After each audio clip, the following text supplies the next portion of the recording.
प्रधानमंत्री नरेंद्र मोदी ने हरियाणा के रेवाड़ी में देश के 22वें एम्स की आधारशिला रखी है। इसलिए आज हम आपको बताने जा रहे हैं हमारे देश में एम्स का पूरा इतिहास और भूगोल। सबसे पहले यह जान लीजिए कि मौजूदा स्थिति है क्या देश में। हर साल देश की करीब 5.5 करोड़ आबादी स्वास्थ्य इलाज पर खर्च की वजह से गरीबी की चपेट में आ जाती है। यह WHO कहता है। कम आय वर्ग वाले परिवार चाहते हैं कि इलाज या तो कम खर्चे में हो या फिर मुफ्त में हो जाए, जो कि गलत भी नहीं है। एम्स उन्हें न सिर्फ किफायती बल्कि मुफ्त और बेहतर इलाज मुहैया कराता है।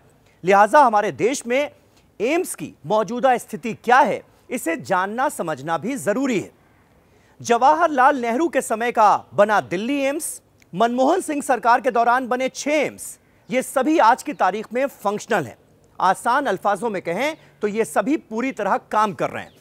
हालांकि बीजेपी और कांग्रेस के बीच मनमोहन सरकार में बने 6 एम्स पर भी आरोप प्रत्यारोप का दौर चलता है, जहां एक पक्ष का मानना था कि इन सभी अस्पतालों की स्थापना भले 2012 में हुई, घोषणा तो वाजपेयी सरकार में ही कर दी गई और बहुत सी स्वास्थ्य सेवाएं भी 2014 के बाद शुरू हो सकी।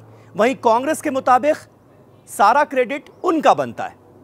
बहरहाल यह मामला पेचीदा इस वजह से हो जाता है क्योंकि कई बारी ऐलान दूसरी सरकार ने किए और काम दूसरी सरकार ने पूरा किया। जैसे रायबरेली एम्स का भूमि पूजन आपको याद होगा सोनिया गांधी ने किया था।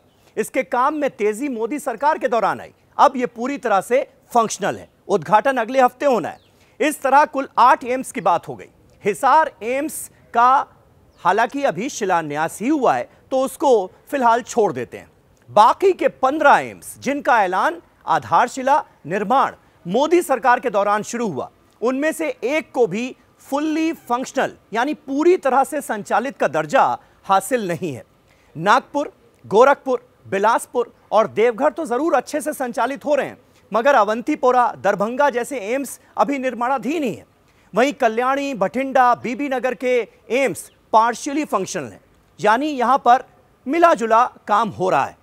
पिछले साल मोदी सरकार में स्वास्थ्य मंत्री मनसुख मांडविया ने बजट सत्र के दौरान बताया था कि 16 एम्स रायबरेली समेत फिलहाल अलग अलग स्तर पर संचालित हैं। मांडविया ने भी एक के भी फुल्ली फंक्शनल होने की बात नहीं की थी। सरकार ने तब बताया था कि ये सभी लिमिटेड OPD और IPD सुविधाओं के तहत इलाज उपलब्ध करा रहे हैं। अब लिमिटेड का मतलब ही होता है कि सीमित, यानी फिलहाल यहां पर सीमित संसाधन है। कुल जमा बात यह है कि इन सभी अस्पतालों में कुछ ना कुछ काम आज भी बाकी और जारी है। और अब 22वें एम्स की आधारशिला रखी गई है हरियाणा के रेवाड़ी में। और एम्स हम सब के लिए, भारतीयों के लिए, खास करके कम आय वर्ग के लिए, मिडिल क्लास के लिए कितना जरूरी है, यह भी हमने आपको बता दिया।